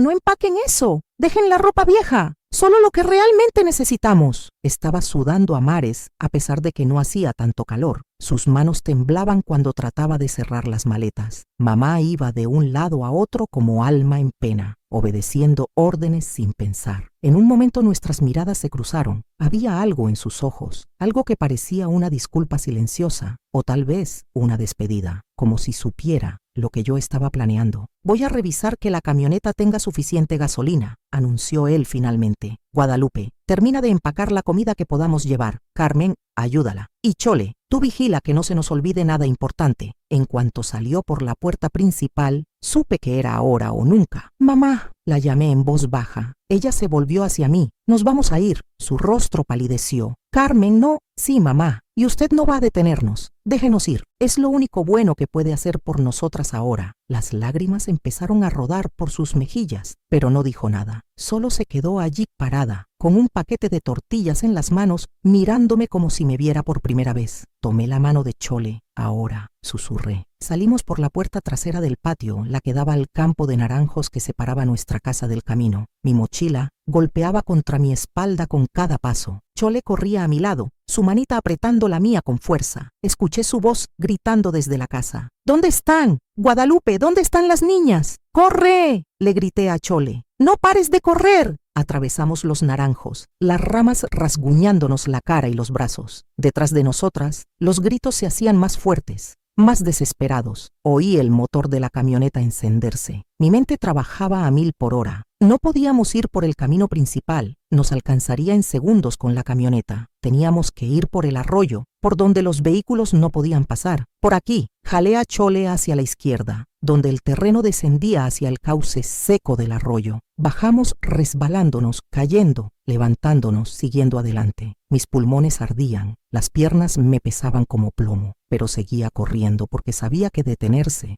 significaba el fin de todo. Llegamos al arroyo y corrimos por el cauce pedregoso. A lo lejos podía oír el motor de la camioneta, sus gritos, pero el sonido se iba alejando. Estaba buscándonos por el camino principal como yo había anticipado. Corrimos durante lo que pareció horas, pero probablemente fueron solo 20 minutos. Cuando finalmente nos detuvimos, escondidas detrás de unas rocas grandes, ambas estábamos sin aliento, cubiertas de polvo y rasguños. ¿Lo logramos?, preguntó Chole entre jadeos. ¿De verdad lo logramos? Todavía no, respondí, aunque mi corazón quería cantar de alegría. Todavía nos falta mucho, pero ya dimos el primer paso. Esperamos allí hasta que oscureció, asegurándonos de que él no estuviera patrullando las áreas cercanas. Solo cuando las primeras estrellas aparecieron en el cielo, continuamos caminando, siguiendo el arroyo hacia el pueblo. Mis pies sangraban dentro de mis zapatos. Chole cojeaba porque se había torcido el tobillo al bajar la pendiente, pero seguíamos adelante, paso tras paso, porque volver atrás no era una opción. Cuando finalmente vimos las primeras luces del pueblo a lo lejos, me permití por primera vez sentir algo parecido a la esperanza. Habíamos escapado. Contra todo pronóstico, 2 niñas solas habían escapado de un monstruo, pero el camino apenas comenzaba. Todavía teníamos que llegar a Monterrey, todavía teníamos que encontrar a una abuela que tal vez ni existiera, y todavía teníamos que sobrevivir en un mundo que no estaba diseñado para proteger a niñas como nosotras. Pero por primera vez en años, sentía que mi vida me pertenecía, que las decisiones eran mías, que el futuro, por incierto que fuera, era nuestro para construir. «Carmen», llamó Chole suavemente mientras caminábamos hacia las luces del pueblo. «¿Sí? Gracias por no dejarme. Gracias por ser más valiente que yo». Apreté su mano con fuerza. «Tú también fuiste valiente, hermanita. Más valiente de lo que cualquier niña debería tener que ser». Y seguimos caminando hacia nuestra nueva vida, dejando atrás las cenizas de la antigua. Si alguna vez tuviste que elegir entre la seguridad conocida y la libertad incierta, si tomaste la decisión más difícil de tu vida, sabiendo que no había vuelta atrás, deja tu huella en los comentarios. Cuenta ese momento en que decidiste que ya era suficiente, que merecías algo mejor. Llegamos al pueblo cuando la mayoría de las casas ya tenían las luces apagadas. Solo quedaban encendidos algunos faroles de la calle principal y la luz tenue de la cantina, donde don Eusebio servía cerveza y tequila a los hombres que no querían llegar temprano a casa. Pasamos de largo por allí, manteniéndonos en las sombras, 2 niñas sucias y asustadas que no querían ser vistas. «Tengo hambre, Carmen»,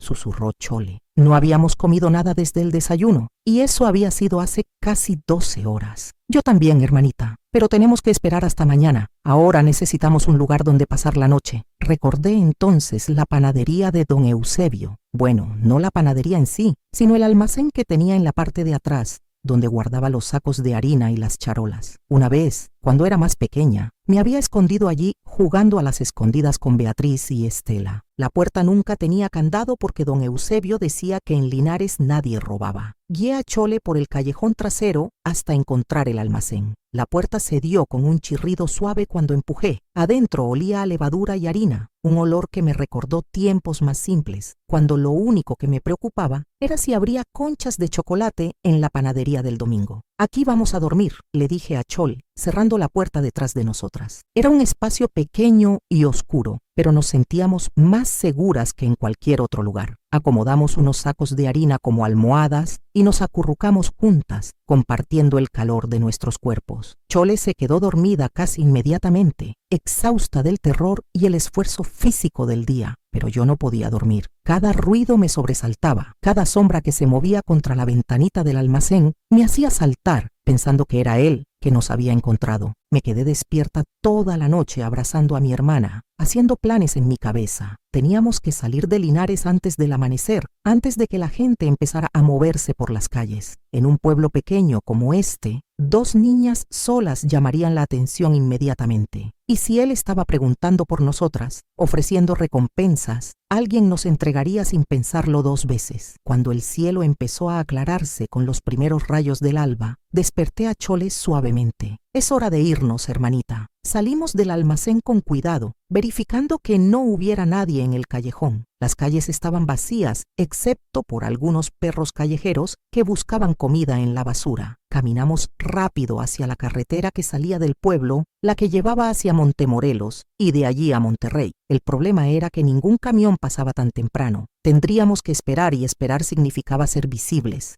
vulnerables. Nos escondimos detrás de unos arbustos cerca de la carretera, desde donde podíamos ver venir los vehículos sin ser vistas. «Carmen, ¿y si nadie nos da aventón?», preguntó Chole con voz asustada. «Alguien nos lo dará», dije con más confianza de la que sentía. La gente todavía ayuda a los demás por estos rumbos. Esperamos casi 2 horas. Pasaron algunas camionetas, pero ninguna se detuvo. Yo empezaba a desesperar cuando finalmente vimos un camión de carga aproximándose, viejo y lleno de cajas de madera. Me paré al borde de la carretera y alcé la mano, rezando para que se detuviera. El camión redujo la velocidad, chirriando sus frenos viejos, y se detuvo a unos metros de nosotras. El conductor era un señor mayor de pelo completamente blanco y cara arrugada por el sol. «¿Qué hacen 2 niñas solas en la carretera a estas horas?», preguntó con ceño fruncido. Había preparado una historia durante la noche. «Mi tía en Montemorelos está muy enferma, señor. Mamá nos mandó adelante porque ella tiene que quedarse cuidando a mi abuelita que no puede moverse. Nos dijo que en Montemorelos su hermana nos va a recoger». El señor nos miró con desconfianza evidente. ¿Su mamá dejó que 2 niñas viajaran solas? ¿Qué clase de madre hace eso? «Una madre desesperada, señor», respondí, y las lágrimas que rodaron por mis mejillas no fueron fingidas. «Por favor, ayúdenos. Mi tía está muy mal y nosotras tenemos que llegar». Algo en mi rostro debió convencerlo porque suspiró y asintió. «Está bien, suban atrás con las cajas, pero se bajan en Montemorelos, ¿eh? No puedo llevarlas más lejos». «Gracias, señor. Dios se lo va a pagar», dije ayudando a Chole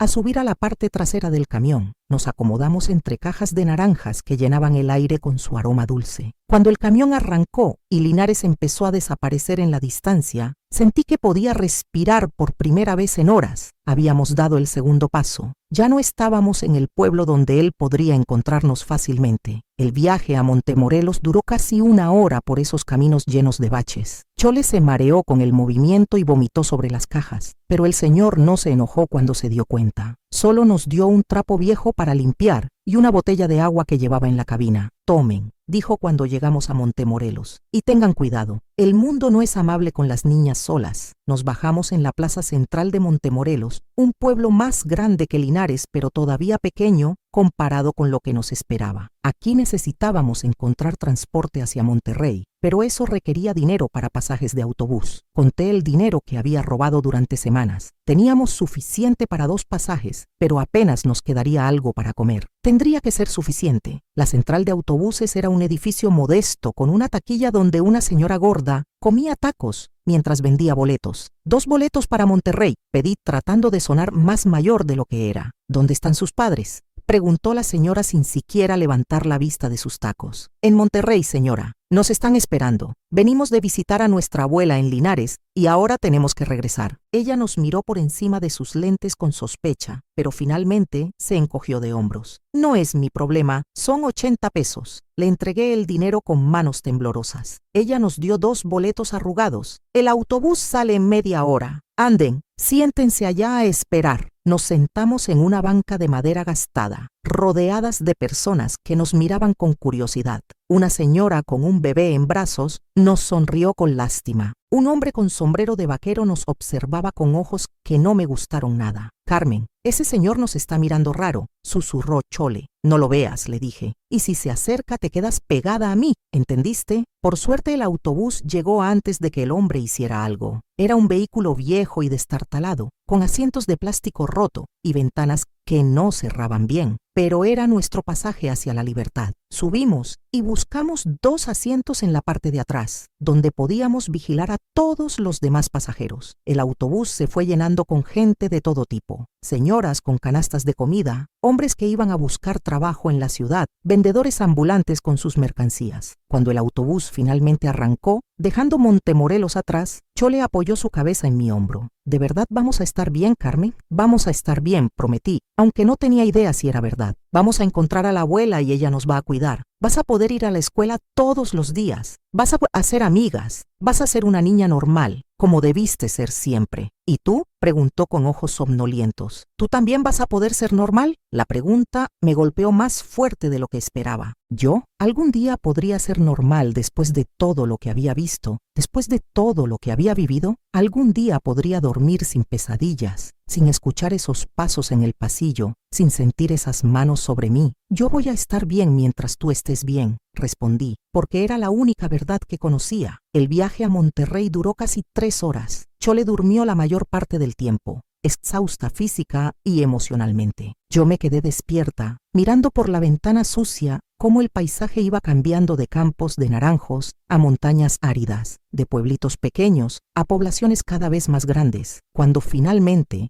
vimos las primeras señales de Monterrey en la distancia, sentí una mezcla de terror y emoción. Esta ciudad enorme con sus edificios altos y sus miles de personas iba a ser nuestro nuevo hogar o nos iba a tragar vivas. El autobús entró a la central de Monterrey y el caos era total. Cientos de personas moviéndose en todas direcciones, gritos de vendedores ofreciendo tacos y refrescos, autobuses llegando y saliendo constantemente. Nunca había visto tanta gente junta en mi vida. Bajamos del autobús agarradas de la mano, 2 niñas pequeñas perdidas en un mar de adultos. Tenía la dirección de la supuesta abuela escrita en un papel arrugado en mi bolsillo. Calle Morelos, número 247, Colonia Centro. Necesitamos un taxi, le dije a Chole, pero tenemos que encontrar uno que parezca confiable. Salimos de la central y nos encontramos con una fila de taxis. Elegí uno conducido por un señor mayor que me recordó al señor que nos había dado aventón en la mañana. Su taxi estaba más limpio que los otros y tenía una estampita de la Virgen de Guadalupe en el espejo. ¿A dónde, muchachas?, preguntó cuando subimos. Calle Morelos 247, por favor, dije con voz que trataba de sonar segura. Él se volteó para mirarnos con ceño fruncido. ¿Están solas? ¿Dónde están sus padres? Nos están esperando en esa dirección, señor. Venimos de visitar a nuestra tía en Linares. No estoy seguro de que me creyera, pero después de un momento asintió y arrancó el taxi. Durante el trayecto no dejaba de mirarnos por el espejo retrovisor, como si estuviera decidiendo si llamar a la policía o no. Monterrey era todo lo que había imaginado y más. Edificios enormes que parecían tocar el cielo, calles anchas llenas de coches, luces y letreros por todos lados. Era hermoso y aterrador al mismo tiempo. Cuando llegamos a la calle Morelos, mi corazón latía tan fuerte que pensé que iba a salírseme del pecho. «Es esa de allí», señaló el taxista, una casa vieja de 2 pisos, pintada de azul descolorido, con rejas en las ventanas y una puerta de madera tallada. Le pagué con los últimos pesos que nos quedaban y bajamos del taxi. El señor esperó hasta que tocamos el timbre, como si quisiera asegurarse de que alguien abriera. Toqué el timbre 1 vez, 2 veces. Nada pasaba. La casa parecía vacía. «¿Ves?»,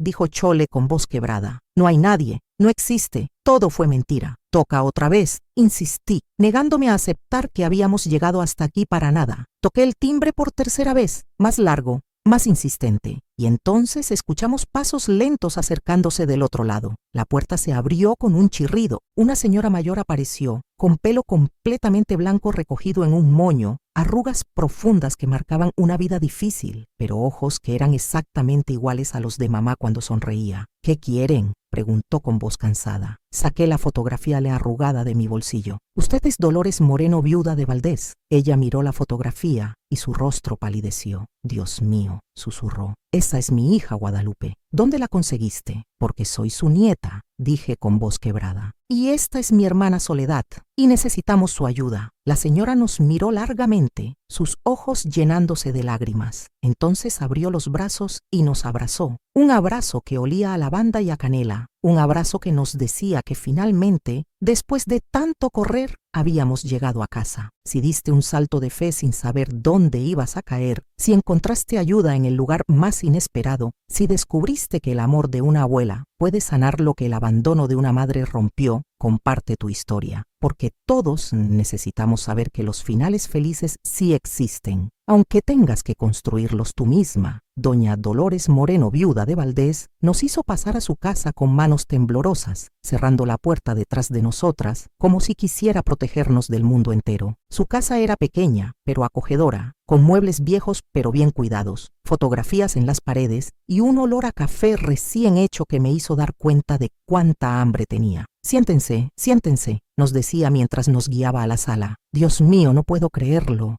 las nietas de las que nunca supe nada, las hijas de mi Lupita. Lágrimas rodaban libremente por sus mejillas arrugadas. Nos sentamos en un sofá cubierto con una manta tejida a mano mientras ella iba por vasos de agua. Cuando regresó, se sentó frente a nosotras en una silla mecedora y nos miró como si estuviera viendo fantasmas. «Cuéntenme todo», dijo finalmente. «¿Cómo me encontraron? ¿Dónde está Guadalupe? ¿Por qué están solas?» Y entonces todo salió. No quería contarle, no quería revivir el horror otra vez, pero las palabras empezaron a salir como río desbordado. Le conté sobre ese hombre que se hacía llamar nuestro padre, pero que en realidad era un criminal buscado. Le conté sobre los abusos, sobre las noches de terror, sobre el silencio cómplice de mamá. Le conté sobre el cartel en la delegación, sobre nuestra huida desesperada. Cuando llegué a la parte donde mamá nos había dado la dirección, pero se había quedado atrás para distraerlo, doña Dolores se llevó las manos al rostro y sollozó como si le hubieran arrancado el corazón. Mi Lupita lloraba. Mi niña. Siempre supe que ese hombre era malo. Intenté advertirle, pero ella estaba encantada. Decía que la iba a sacar de la pobreza, que le iba a dar una vida mejor. Peleamos tan feo cuando me dijo que se iba a ir con él. Le dije que no lo hiciera, que algo en él no estaba bien. Y ella me gritó que yo solo quería arruinar su felicidad, que era una vieja amargada. Por eso ella nos dijo que usted estaba muerta, dije suavemente, para que no intentáramos buscarla. O él se lo ordenó, agregó la abuela con amargura. Ese tipo de hombres siempre aíslan a sus víctimas, las separan de cualquier persona que pueda ayudarlas. Se limpió las lágrimas con un pañuelo bordado. Por años busqué a Guadalupe. Mandé cartas a todos los pueblos de Nuevo León y Coahuila. Pregunté en iglesias, en delegaciones, pero era como si se la hubiera tragado la tierra. Él la mantuvo escondida, expliqué. Nos cambiábamos de casa todo el tiempo. Usaba nombres diferentes. Nunca nos dejaba hablar con la gente del pueblo. Doña Dolores nos miró con una mezcla de dolor y admiración. ¿Y ustedes lograron escapar? ¿Dos niñas solas? No teníamos otra opción, dije simplemente. Iba a vender a Chole. Escuché cuando hablaba con mamá sobre dinero, sobre un hombre que la quería. No podía dejar que eso pasara. La abuela extendió sus brazos y nos abrazó a las dos, llorando sobre nuestras cabezas. Ya están seguras, ya están conmigo. Nadie las va a lastimar nunca más. Esa noche dormimos en una cama de verdad por primera vez en días, con sábanas limpias que olían a lavanda. Doña Dolores insistió en que nos bañáramos primero, preparándonos agua caliente en una tina. Cuando me vi en el espejo, casi no me reconocí. Estaba flaca como un palo, con ojeras profundas, rasguños por toda la cara y los brazos, el pelo enredado y lleno de tierra. Pero estaba viva y estaba libre. Los primeros días en casa de la abuela fueron extraños. No sabíamos cómo comportarnos sin miedo constante. Cada vez que escuchábamos pasos afuera, nos sobresaltábamos. Cada vez que tocaban la puerta, nos escondíamos. Cada ruido en la noche nos despertaba con el corazón acelerado. Va a tomar tiempo, nos decía la abuela con paciencia infinita. El miedo no se va de un día para otro, pero poco a poco van a aprender a vivir sin él. Al tercer día, nos llevó a la delegación de Monterrey. Allí hablamos con un comandante llamado don Rutilio Garza, un hombre grande con bigote tupido y ojos que parecían haberlo visto todo. Le contamos toda la historia otra vez. Él tomaba notas, hacía preguntas, asentía gravemente. Cuando mencioné el cartel que había visto en Linares, sus ojos se iluminaron. Salvador Jiménez Castro, dijo, ese desgraciado lleva años evadiendo a la justicia. Si ustedes pueden identificarlo, si pueden testificar sobre lo que les hizo, finalmente podríamos atraparlo. ¿Pero nos va a creer?, pregunté con voz temblorosa. Él siempre decía que nadie nos iba a creer, que éramos solo niñas. Don Rutilio se inclinó hacia adelante mirándome directamente a los ojos. Te creo, muchacha. Y no solo te creo a ti, tenemos testimonios de otras 3 niñas en otras ciudades. Tu caso va a ayudar a construir un expediente sólido contra él. Pero necesito que sean valientes. Va a ser difícil. Van a tener que contar lo que les hizo frente a jueces y abogados. ¿Pueden hacer eso? Miré a Chole. Ella me miraba con esos ojos enormes llenos de miedo, pero también de determinación. Asentimos al mismo tiempo. Podemos, dije, por nosotras y por todas las otras niñas que lastimó. Las semanas siguientes fueron un torbellino. Tuvimos que ir a doctores que examinaron nuestros cuerpos buscando evidencia de abuso. Fue humillante y doloroso, pero necesario. Tuvimos que hablar con psicólogos que nos hacían preguntas sobre cosas que queríamos olvidar. Tuvimos que identificar fotografías, firmar declaraciones, revivir el horror una y otra vez. Pero algo estaba cambiando dentro de mí. Cada vez que contaba la historia, secundaria dolía un poco menos. Cada vez que veía a los adultos creerme,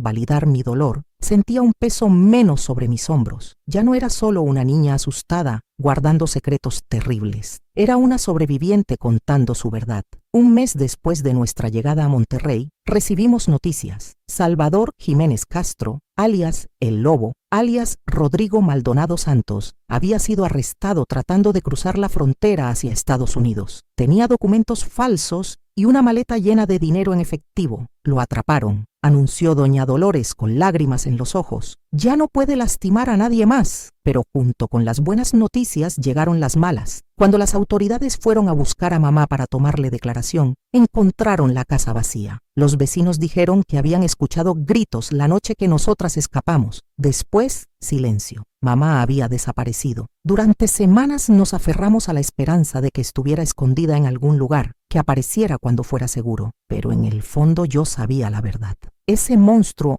no iba a dejar testigos. Y mamá, que sabía todos sus secretos, que había sido cómplice silenciosa de sus crímenes, era el testigo más peligroso de todos. Encontraron su cuerpo 2 meses después, enterrado en el patio trasero de la casa en Linares. Las autoridades dijeron que había sido estrangulada, probablemente la misma noche que nosotras escapamos. El dolor fue indescriptible. A pesar de todo, a pesar de su silencio, a pesar de su complicidad, era nuestra madre. Y la habíamos dejado atrás. La culpa me comía viva por las noches cuando no podía dormir. No fue tu culpa, me repetía la abuela una y otra vez. Tu madre hizo sus elecciones. Al final, la última elección que hizo fue darte esa dirección, fue dejarte ir. Fue su manera de salvarte, el único acto de amor que le quedaba por dar. Esas palabras ayudaban un poco, pero el dolor seguía ahí, una herida que sabía que nunca cerraría completamente. El juicio de Salvador Jiménez Castro fue largo y mediático. Los periódicos lo llamaban el monstruo de Nuevo León. Las fotografías de su cara aparecían en todas las portadas. Y nosotras, 2 niñas pequeñas cuyas identidades fueron protegidas, tuvimos que pararnos frente a jueces y testificar. La peor parte fue cuando él nos miró desde el banquillo de los acusados. Esos ojos que conocía tan bien, esos ojos que me habían aterrorizado durante años, pero ahora lo veía diferente. No era el gigante todopoderoso de mis pesadillas. Era un hombre patético, pequeño,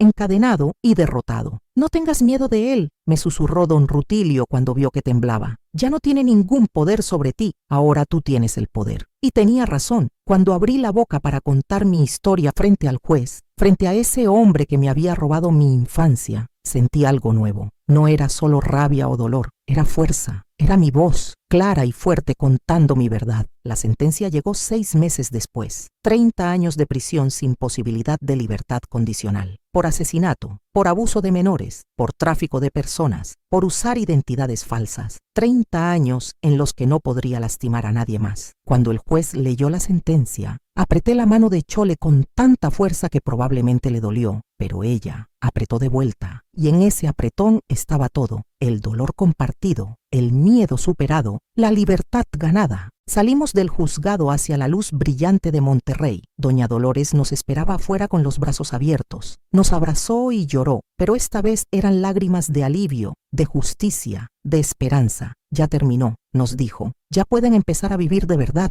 Y tenía razón. El camino hacia la sanación sería largo. Las pesadillas no desaparecieron de inmediato. Los recuerdos todavía me asaltaban en momentos inesperados. Chole desarrolló miedos y traumas que necesitarían años de terapia para sanar. Pero estábamos vivas, estábamos juntas y estábamos libres. Doña Dolores nos matriculó en una escuela cerca de su casa. Yo pude finalmente terminar la primaria y después ir a la secundaria. Soñaba con ser enfermera, con cuidar a otras personas como yo hubiera querido que alguien nos cuidara a nosotras. Chole volvió a sonreír, lentamente, tímidamente al principio. Hizo amigas en la escuela. Volvió a hacer preguntas curiosas sobre el mundo. No era la misma niña que había sido antes del trauma, nunca lo sería, pero estaba aprendiendo a ser una nueva versión de sí misma. Y yo aprendí que sobrevivir no era suficiente. Tenía que aprender a vivir, a reír, a confiar, a soñar con un futuro que no estuviera definido por mi pasado. Fue difícil, Algunos días quería rendirme, algunos días el peso de todo lo que habíamos pasado parecía demasiado para cargarlo. Pero entonces miraba a Chole jugando con sus amigas o veía a la abuela preparando su café de la mañana canturreando bajito y recordaba por qué había valido la pena pelear. Porque la libertad no es solo escapar físicamente, es poder dormir sin pesadillas, es poder confiar en alguien sin esperar traición, es poder ser vulnerable sin esperar dolor. Y eso toma tiempo, pero cada día era un paso más hacia esa libertad verdadera. Si tú también estás en ese proceso de sanación, si también estás aprendiendo a vivir y no solo a sobrevivir, si algunos días retrocedes pero te levantas y sigues adelante, quiero que sepas que no estás solo. Comenta aquí tu palabra de fuerza, esa palabra que te mantiene en pie cuando quieres rendirte, porque juntos somos más fuertes que cualquier oscuridad.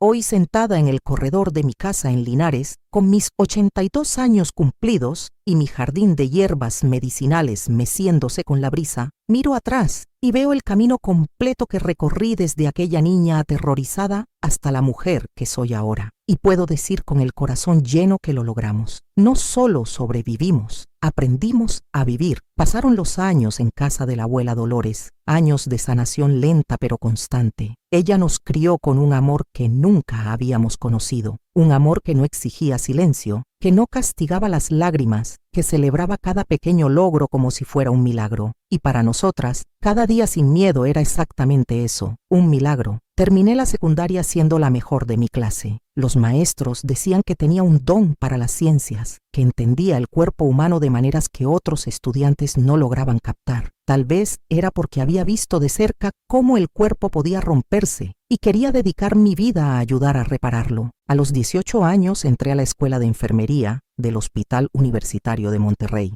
Fueron 4 años intensos de estudio, de prácticas, de aprender no solo la medicina, sino la compasión. Aprendí a leer el dolor en los ojos de los pacientes, ese dolor que va más allá de lo físico. Aprendí a reconocer los signos de abuso, de trauma, de secretos guardados que enferman el alma tanto como cualquier bacteria enferma el cuerpo. Me gradué con honores en 1968. Tenía 22 años y un diploma que representaba mucho más que conocimiento médico. Representaba que una niña que había sido considerada desechable por un monstruo, que había sido vista como mercancía para vender, ahora tenía una profesión, un propósito, una vida propia. Trabajé en el hospital universitario durante 15 años. Vi nacer bebés, vi morir ancianos, vi milagros y tragedias. Pero lo que más recuerdo son las mujeres y niñas que llegaban con moretones que intentaban esconder, con huesos rotos que decían eran accidentes, con ojos que gritaban verdades que sus bocas no podían pronunciar. A esas mujeres y niñas yo les susurraba mientras curaba sus heridas. Yo también pasé por eso y mírame ahora, hay salida.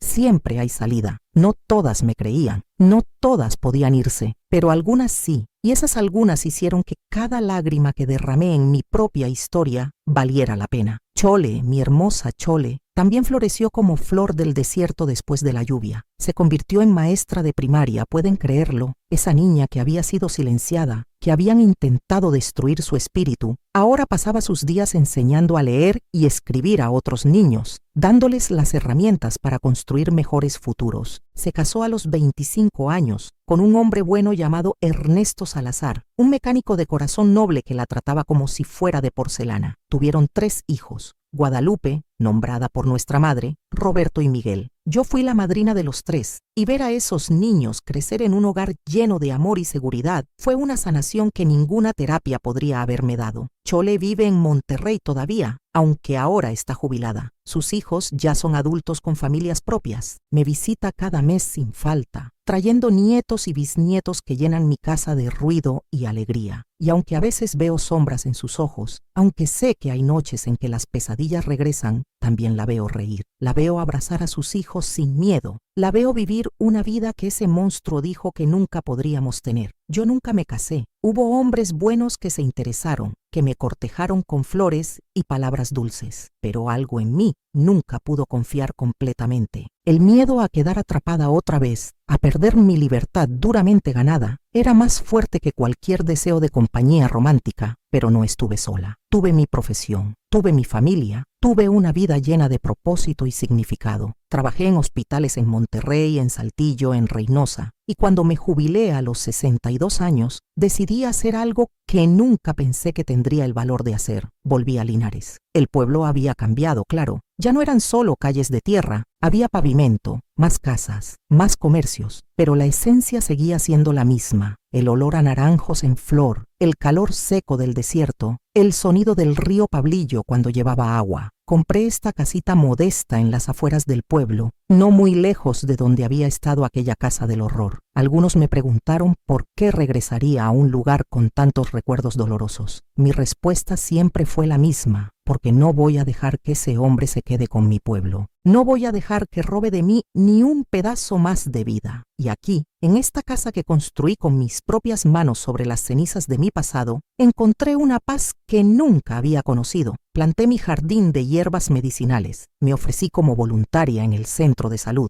Empecé a cuidar a las mismas familias que me habían visto crecer, sin saber la historia completa de lo que había vivido. La abuela Dolores vivió hasta los 87 años. Murió en paz en su casa de Monterrey, rodeada de sus nietas y bisnietos. Sus últimas palabras para mí fueron: salvaste a tu hermana, Carmen, y al salvarla, te salvaste a ti misma. Estoy orgullosa de la mujer que te convertiste. Esas palabras las cargo en mi corazón como un tesoro, porque durante tantos años me sentí culpable por no haber salvado a mamá. Pero la abuela tenía razón. Mamá hizo su elección. Al final, su última elección fue darnos una oportunidad, y nosotras la tomamos y construimos vidas que honran ese sacrificio final. En el 2003, cuando yo tenía 60 años, supe que Salvador Jiménez Castro había muerto en prisión, un infarto masivo. Algunos dirían que fue una muerte demasiado fácil para un hombre que había causado tanto daño. Yo solo sentí un vacío. Ya no tenía espacio en mi corazón ni para odiarlo. Simplemente era un capítulo cerrado de un libro que yo había seguido escribiendo mucho después de que él dejara de tener importancia. Ahora, a mis 82 años, miro a mi alrededor y veo una vida bien vivida. Veo las cartas de agradecimiento de pacientes que cuidé durante décadas. Veo las fotografías de Chole y su familia sonriendo sin miedo. Veo mi jardín floreciendo bajo el sol implacable del norte de México. Y veo que el trauma no define quiénes somos, solo define de dónde venimos. Cada 3 veces por semana todavía voy al centro de salud. Mis manos tiemblan más ahora. Las rodillas me duelen cuando cambia el clima. La vista ya no es lo que era. Pero cuando una madre me mira con ojos de agradecimiento porque curé la fiebre de su bebé, cuando un anciano me aprieta la mano diciendo que soy su ángel, siento que cada paso del camino valió la pena. Mis amores que me han escuchado hasta el final, quiero que sepan algo. La historia que les conté no es solo mía. Es la historia de millones de mujeres y niñas que sufren en silencio en este momento. Es la historia de madres que no saben cómo proteger a sus hijas. Es la historia de abuelas que perdieron el contacto con sus familias por culpa de hombres violentos. Pero también es una historia de esperanza, de resistencia, de hermanas que se protegen mutuamente, de abuelas que abren sus brazos sin hacer preguntas, de extraños que ofrecen ayuda en los momentos más oscuros, de justicia que aunque llegue tarde, llega. Si tú estás pasando por algo similar, si estás atrapada en una situación de la que no ves salida, escúchame bien, sí hay salida. No va a ser fácil, va a requerir valor que ni siquiera sabías que tenías, va a doler, va a dar miedo, pero del otro lado está la vida que mereces vivir. Busca ayuda, cuéntale a alguien, llama a las líneas de emergencia, busca refugios para mujeres maltratadas, habla con una maestra de confianza, con una enfermera, con cualquier persona que tu instinto te diga que puede ayudarte. Y si la primera persona no te cree, busca una segunda, una tercera, una décima, si es necesario. Porque en algún lugar hay alguien que te va a creer, que te va a ayudar. Y para ustedes que han sobrevivido a su propio infierno, que llevan cicatrices visibles o invisibles de batallas que nadie conoce, quiero decirles que su dolor no fue en vano. Cada día que eligieron seguir viviendo fue un acto de rebeldía contra quienes intentaron destruirlas. Cada sonrisa que lograron dar a pesar del trauma fue una victoria. Cada paso hacia adelante, por pequeño que fuera, fue un triunfo. La sanación no es lineal. Algunos días van a retroceder, algunos días las pesadillas van a regresar, algunos días van a sentir que no pueden más. Eso es normal. eso es humano. Lo importante es que se levanten al día siguiente y sigan caminando. Y si tienen hijas, sobrinas, nietas, por favor enséñenles desde pequeñas que su cuerpo les pertenece, que ningún secreto que un adulto les pida guardar es un secreto bueno, que tienen derecho a decir no, que si algo se siente mal, probablemente es malo, y sobre todo, que siempre, siempre van a tener un lugar seguro contigo. Mi vida no fue la que imaginé cuando era niña. Esa niña que jugaba con muñecas de mazorca soñaba con cosas simples, una familia amorosa, una casa tranquila, tal vez algunos hijos propios, pero la vida me dio algo diferente. Me dio una misión, me dio la oportunidad de convertir mi dolor en propósito, mi trauma en fuerza, mi historia en esperanza para otras. Y ahora, al final de mis días, porque seamos honestos, a los 82 años uno ya está más cerca del final que del principio. Miro atrás sin arrepentimientos. Hice lo que pude con lo que tenía. Salvé a mi hermana, me salvé a mí misma y en el camino ayudé a cuantas personas pude. Si esta historia tocó su corazón, si encontraron en mis palabras un eco de su propio dolor o de su propia fuerza, les pido que me ayuden a amplificar este mensaje. Suscríbanse a este canal, denle like a este video, activen la campanita para que no se pierdan las próximas historias, porque hay más historias que contar, más mujeres cuyas voces necesitan ser escuchadas. Y en los comentarios quiero que escriban esta frase: yo también merezco vivir sin miedo, no importa dónde estén en su camino de sanación. Si apenas están comenzando o si llevan años trabajando en ello, escriban esa frase, porque es verdad. Todos merecemos vivir sin miedo. Compartan este video con alguien que lo necesite. Tal vez sea una amiga que sospeches está en problemas. Tal vez sea tu hermana, tu hija, tu madre, o tal vez sea para ti misma, para verlo otra vez cuando necesites recordar que sí es posible sobrevivir, que sí hay vida después del trauma. Este contenido es una obra basada en historias reales, creada con el propósito de dar voz a quienes han sufrido en silencio y esperanza, a quienes todavía están sufriendo. Si necesitas ayuda inmediata, por favor llama a las autoridades o a las líneas de ayuda para víctimas de violencia doméstica en tu país. Que Dios los bendiga, mis queridos. Que encuentren su camino hacia la libertad, hacia la paz, hacia la vida que merecen. Y recuerden, no están solos, nunca están solos. Hay todo un ejército de sobrevivientes aquí, de pie, fuertes, viviendo vidas plenas a pesar de todo lo que intentaron quitarnos. Nos vemos en el próximo video. Hasta entonces, cuídense mucho. Y sobre todo, nunca olviden que son más fuertes de lo que creen, más valiosos de lo que les dijeron, y más merecedores de amor y paz de lo que jamás imaginaron. Con todo mi cariño, Carmen Valdés Moreno, 82 años, enfermera jubilada, sobreviviente, luchadora, y ahora, narradora de historias que necesitan ser contadas. Que mi voz sea la voz de todas las que no pudieron hablar. Que mi libertad sea prueba de que la libertad es posible. Y que mi vida sea testimonio de que después de la noche más oscura, siempre, siempre llega el amanecer. Gracias por escucharme, gracias por creerme, y gracias por ser parte de esta comunidad de sobrevivientes y aliados que está cambiando el mundo una historia a la vez. Hasta pronto, mis amores. Los llevo en mi corazón.